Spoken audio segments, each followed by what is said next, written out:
Hyderabad Jubilee hills లోని జనసేన అధినేత Andhra Pradesh deputy CM Pawan Kalyan నివాసం వద్ద ఒక్కసారిగా ఉద్రిక్త వాతావరణం నెలకొంది. పవన్ ఇంటిని తెలంగాణ పోలీసులు భారీగా ప్రైవేట్ బౌన్సర్లు చుట్టుముట్టారు. ఎప్పుడు లేని విధంగా పవన్ కళ్యాణ్ ఇంటి చుట్టూ భారీ బందోబస్తు ఏర్పాటు కావటం ఇప్పుడు ఇరు రాష్ట్రాల్లో తీవ్ర సంచలనంగా మారింది. అసలు పవన్ కళ్యాణ్ ఇంటి దగ్గర ఇంతటి హైటెన్షన్ నెలకొనడానికి కారణం ఏంటి? తెలంగాణ జనసేన పార్టీ నిర్మాణ సభ కోసం హైదరాబాద్ లోని సంధ్యా కన్వెన్షన్ లో భారీ ఏర్పాట్లు చేసుకున్నారు జన సైనికులు. తెలంగాణ వ్యాప్తంగానే కాకుండా ఆంధ్రప్రదేశ్ నుంచి కూడా భారీగా నాయకులు, కార్యకర్తలు ఈ సభకు తరలి రావాలని భావించారు. ఇందుకోసం నగరంలోని ప్రధాన కూడళ్లలో భారీ ఫ్లెక్సీలు, బ్యానర్లు కూడా వెలిశాయి. అయితే లా అండ్ ఆర్డర్ సమస్యలు వచ్చే అవకాశం ఉందంటూ తెలంగాణ పోలీసులు ఈ మహాసభకు అనుమతిని నిరాకరించారు. దీనిపై జనసేన తరపున హైకోర్టులో హౌస్ మోషన్ పిటిషన్ దాఖలు చేసినప్పటికీ కోర్టు కూడా ఆ పిటిషన్ తిరస్కరించడంతో సభ పూర్తిగా రద్దయింది.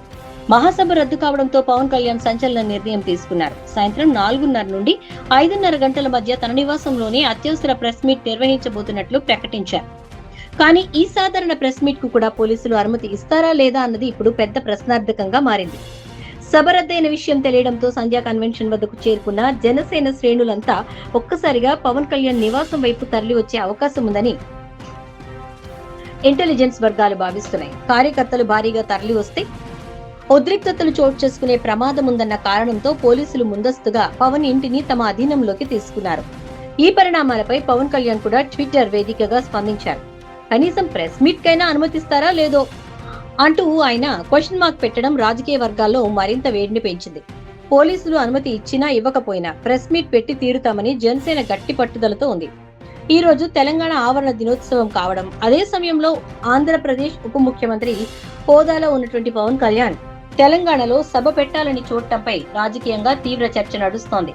తెలంగాణలోని ప్రధాన పార్టీలైన కాంగ్రెస్, బీఆర్ఎస్, బీజేపీలు పవన్ కళ్యాణ్ మహాసభకు వ్యతిరేకిస్తున్నట్లుగా సమాచారం. మరోవైపు అధికార కాంగ్రెస్ నేతలు పవన్ కళ్యాణ్ తెలంగాణ రాజకీయాల్లోకి రావడంపై తీవ్ర అభ్యంతరం వ్యక్తం చేస్తున్నారు.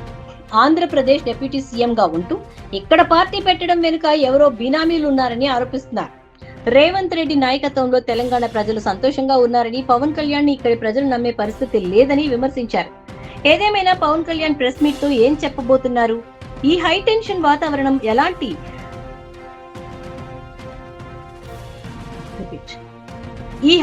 వాతావరణం ఎలాంటి మలుపు తీసుకోబోతుందనేది ఇప్పుడు అత్యంత ఉత్కంఠ రేపుతోంది.